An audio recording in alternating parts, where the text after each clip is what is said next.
주영석 기자의 뉴스 속으로.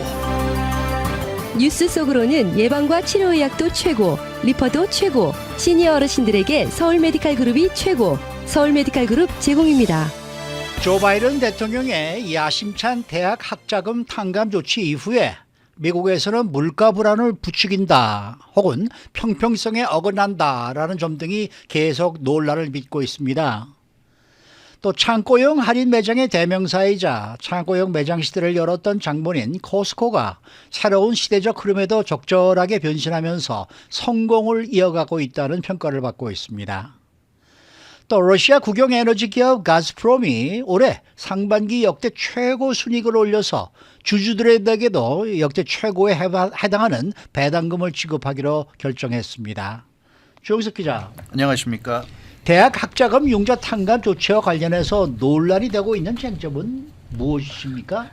역시 크게 두 가지로 볼 수 있는데요. 대학 학자금을 1인당 최고의 이제 2만 달러까지 탕감해 주는 게 내용인데 이제 앞으로 10년간 그래서 4,690억 달러에서 최고 5,190억 달러 정도의 이제 비용이 소요될 것으로 추산되는데 이제 이 같은 그 대학 학자금 그 탕감 조치에 대해서 두 가지. 첫 번째는 인플레이션을 지금 끌어내리기 위해서 올인하고 있잖아요. 인플레이션을 끌어내기, 물가를 끌어내기 위해서. 근데 결국은 또 돈을 엄청 지금 푸는 거다. 그래서 이 시점에서 이렇게 또 이 돈 쓰는 정책을 내놓는 것이 과연 맞는 거냐. 타이밍상의 문제. 두 번째는 특정한 사람들만이 혜택 받는다. 그러니까 이건 대학을 간 사람들만이 혜택을 받잖아요. 대학에서 공부한 사람들만이 혜택을 받기 때문에 특정한 사람들만이 혜택을 받는 이 형평성, 공정성 문제. 그래서 이 두 가지가 지금 그 논란의 대상이 되고 있습니다. 네, 그러면 하나하나 나눠서 한번 살펴볼까요? 네. 인플레이션 끌어내리기가 지상과진 상황에서 엄청난 돈을 푼다. 네. 이 부분 하나 살펴보겠습니다. 네.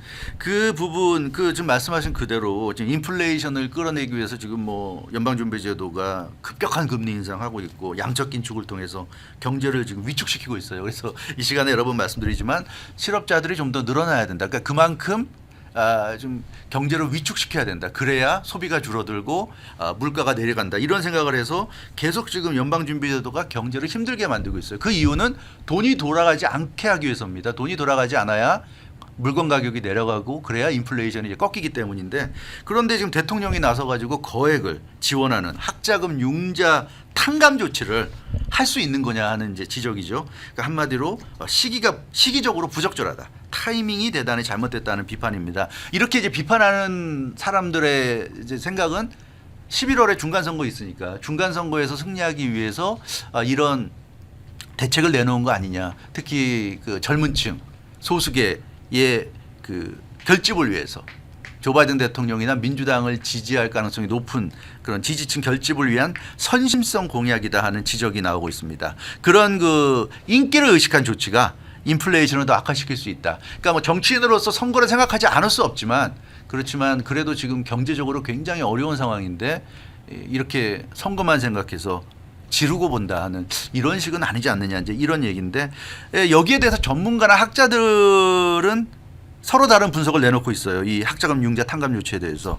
그러니까 최고 5,190억 달러까지 달할 수 있는 돈을 근데 한 번에 푸는 게 아니지 않느냐, 이제 그런 지적입니다. 10년에 걸쳐서 된다는 점.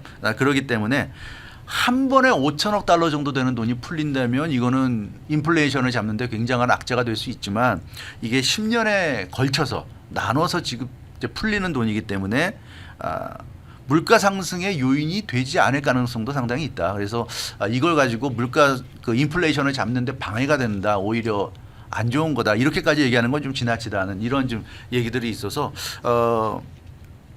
이 타이밍상의 문제에 대해서는 뭐 이런 서로 다른 시각이 존재한다, 뭐 이렇게 말씀드릴 수 있을 것 같습니다. 타이밍에 대해서는 그렇게 볼 수도 있겠습니다만은 지금 형평성 문제는 좀 더 심각한 것 같아요. 그렇죠. 타이밍은 사실 뭐 그렇게 볼 수 있는데 네. 충분히. 근데 사실 형평성은 좀 논란의 여지가 없죠.